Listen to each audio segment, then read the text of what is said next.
हे जवळून घे तू. मी इकडून उभा राहतो, तू समोरून उभा राहा. चालू केला का? हां घे. हां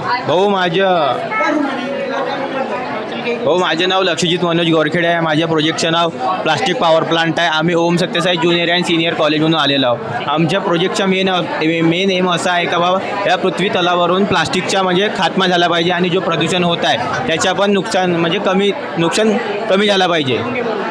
जसं की तुम्हाला माहीत आहे तर प्रत्येक वर्षी भारतामध्ये 380 मिलियन टन जो प्लास्टिक प्रोड्यूस होतो आणि त्याच्यामधून फक्त 30% प्लास्टिक जेव्हा यूज होतो आणि जो वाचलेला 70% प्लास्टिक आहे असाच कुठं ना कुठं फेकला जातो आणि त्याच्यामुळे एक तर सॉईल प्रदूषण किंवा एअर पोल्युशन किंवा वॉटर पोल्युशन होतो. या सर्व समस्यांना आम्ही मनात ठेवून आम्ही हा प्रोजेक्ट बनवला आहे. मेनली आम्ही जो सिटीमधून जो पण काय प्लास्टिक आहे तो ट्रकच्या थ्रू इथं स्टोरमध्ये स्टोअर करू आणि त्याला क्लीन त्याला प्रोसेस झाल्यावर क्रशरमध्ये त्याला बारीक क्रश करू आणि त्याला बारीक क्रश झाल्यावर हा बॉयलर आहे. बॉयलरमध्ये ॲज अ फ्यूल, कारण कोळसा दिवसेंदिवस महाग होत आहे आणि त्याची जे खाण आहे ते आपण कमी होत आहेत, त्याच्यामुळे ॲज अ फ्यूल आम्ही कोळसा येथे यूज करणार आहोत. म्हणजे ॲज अ प्लास्टिक तुम्ही जाळता, प्लास्टिकची गॅस नाही बनेल विषारी येत आहे. तर जेव्हा तो प्लास्टिक जळेल त्याच्यापासून हीट एनर्जी पण क्रिएट होणार. ठीक आहे, जेव्हा हीट एनर्जी क्रिएट होणार त्याच्यापासून जो पाणी आहे तो गरम होणार. तर पाण्याचे रूपांतर इथं टर्बाईन फेकले जाईल वाफ आणि तो त्याच्यामुळे टर्बाईन घुमणार. त्याच्यामुळे फर्स्ट सोर्स जो एनर्जीचा. आणि तुम्ही म्हणल्या का बा इलेक्ट्रिसिटी निर्माण झाली.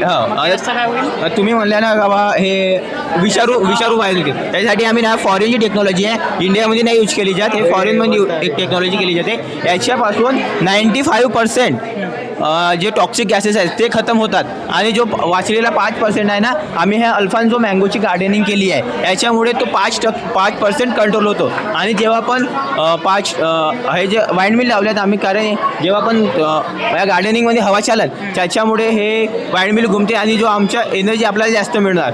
बस. नाही, तुमची संकल्पना फार छान आहे. कारण प्लास्टिक जर जाळून आपण एनर्जी निर्माण केली तर खरंच प्लास्टिकची समस्या दूर होईल. पण प्रॉब्लेम हा आहे की हवा शुद्ध झाली पाहिजे. त्याच्यासाठी आम्ही हे 2 सिस्टम लावले आहेत, HEPA सिस्टम आणि FGD सिस्टम लावले आहेत.